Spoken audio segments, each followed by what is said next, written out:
L'Union africaine a lancé les négociations mercredi dernier à Addis Abeba en vue d'établir une zone de libre-échange en Afrique. La réunion vise à élaborer un accord commercial mutuellement bénéfique pour les États membres impliqués dans le processus.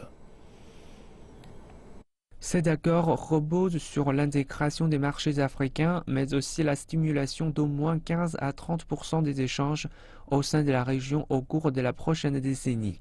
26 pays ont déjà envisagé d'adopter le pacte. L'UA vise à établir une zone de libre-échange qui sera opérationnelle à partir de 2017. Les chefs d'État et de gouvernement de l'UA ont lancé en juin 2015 les négociations en vue d'établir une zone de libre-échange continentale. La réunion à Addis Abeba se termine vendredi. Cela est très important pour l'Afrique, c'est du travail sérieux. Les négociateurs en chef du pays impliqués sont allés à Addis pour négocier la zone de libre-échange continentale. Ils vont donc adopter le règlement intérieur, les principes directeurs ainsi que la feuille de route pour les négociations. C'est un grand moment. On aura des obstacles à surmonter, mais nous réussirons. Bon, de nombreuses choses ont été réalisées sur le plan de l'adoption des documents clés lors du sommet des chefs d'État en juin dernier à Johannesburg.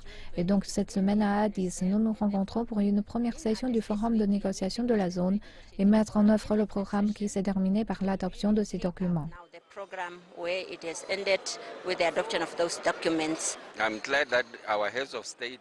Je suis content que nos chefs d'État aient insisté sur le fait que les négociations doivent être conclues d'ici 2017.